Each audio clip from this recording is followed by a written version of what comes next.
ਜਿਹੜੀਆਂ ਬੇਗਮਾਂ ਆਪਣੇ ਬੰਦਿਆਂ ਤੇ ਬੜੇ ਗਿਲੇ ਸ਼ਿਕਵੇ ਕਰਦੀਆਂ ਨੇ ਨਾ, ਉਹਨਾਂ ਲਈ ਇੱਕ ਨਿੱਕੀ ਜੀ ਗੱਲ ਹੈ ਕਿ ਇੱਕ ਮੀਆਂ ਬੀਵੀ ਨਾ ਚਿੜੀਆ ਘਰ ਵੇਖਣ ਲਈ ਟੁਰ ਗਏ।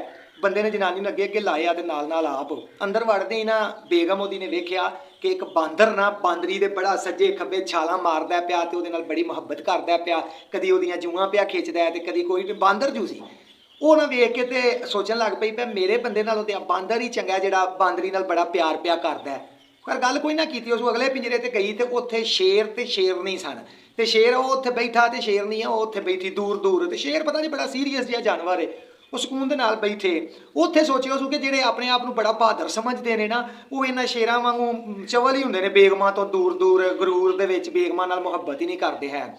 ਉਹ ਬੰਦੇ ਉਹਦੇ ਨੂੰ ਸਮਝ ਲੱਗੀ ਗੱਲ ਦੀ ਕਿ ਇਹ ਕੀ ਸੋਚਦੀ ਹੈ ਬਈ। ਉਸ ਨੂੰ ਨਾ ਬੇਗਮ ਆਪਣੀ ਨੂੰ ਆਖਿਆ ਕਿ ਉੱਥੋਂ ਇੱਕ ਵੱਡਾ ਫੜ ਰੋੜਾ ਲੈ ਕੇ ਆਊਗਾ। ਰੋੜਾ ਲੈ ਕੇ ਆਈ ਤੇ ਉਹ ਬੰਦੇ ਨੇ ਆਖਿਆ ਕਿ ਲੈ ਸ਼ੇਰਨੀ ਨੂੰ ਰੋੜਾ ਮਾਰ। ਉਹ ਬੀਬੀ ਨੇ ਅੱਜ ਸ਼ੇਰਨੀ ਵੱਲ ਰੋੜਾ ਸੱਟਿਆ ਤੇ ਸ਼ੇਰ ਦੂਰੋਂ ਹੁਰ ਕਰਕੇ ਜਿਵੇਂ ਗਰਾਂਦੇ ਨੇ ਤੇ ਰੌਲਾ ਪਾਉਂਦੇ ਨੇ, ਬੜੇ ਗੁੱਸੇ ਦੇ ਨਾਲ ਆਵਾਜ਼ ਕੱਢ ਕੇ ਭੱਜਾ ਆਇਆ ਤੇ ਰੋੜਾ ਡਿੱਗਣ ਤੋਂ ਪਹਿਲਾਂ ਸ਼ੇਰਨੀ ਦੇ ਅੱਗੇ ਖਲੋ ਗਿਆ। ਇਹ ਸੀ ਸ਼ੇਰ। ਉਹ ਆਖਿਆ ਹੁਣ ਰੋੜਾ ਫੜ ਤੇ ਚੱਲ ਟੋਰ ਉਧਰ ਬਾਂਦਰ ਵੱਲ ਚਲੀਏ ਜ਼ਰਾ। ਉਹ ਲੈ ਕੇ ਰੋੜਾ ਵੀ ਬੇਗਮ ਨੂੰ ਵੀ ਬਾਂਦਰ ਵੱਲ ਗਿਆ ਤੇ ਬੇਗਮ ਨੂੰ ਆਖਿਆ ਉਸ ਲੈ ਹੁਣ ਬਾਂਦਰੀ ਨੂੰ ਰੋੜਾ ਮਾਰ।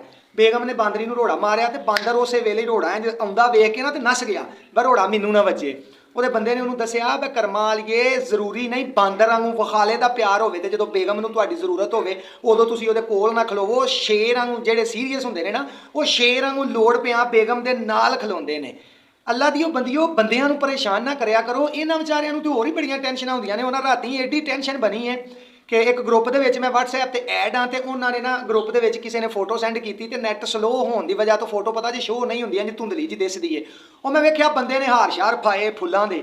ਉਹ ਮੈਂ ਐਵੇਂ ਕਾਹਲ ਦੇ ਨਾਲ ਮੈਂ ਥੱਲੇ ਕਮੈਂਟ ਕਰ ਦਿੱਤਾ ਕਿ ਮੁਬਾਰਕ ਹੋਵੇ ਜੀ, ਮੁਬਾਰਕ ਹੋਵੇ, ਰਿਪਲਾਈ ਕਰ ਦਿੱਤਾ। ਉਹ ਥੋੜੀ ਦੇਰ ਬਾਅਦ ਘਰ ਗਿਆ, ਵਾਈਫਾਈ ਨਾਲ ਕਨੈਕਟ ਹੋਇਆ ਵਾਂ ਤੇ ਉਹ ਪਤਾ ਲੱਗਾ ਕਿ ਕੋਈ ਬਜ਼ੁਰਗ ਫੌਤ ਹੋ ਗਏ ਨੇ ਤੇ ਉਹਨਾਂ ਨੂੰ ਦਫਨਾਉਣ ਲੱਗਿਆਂ ਫੋਟੋ ਪੈ ਵਿਖਾਉਂਦੇ ਸਨ।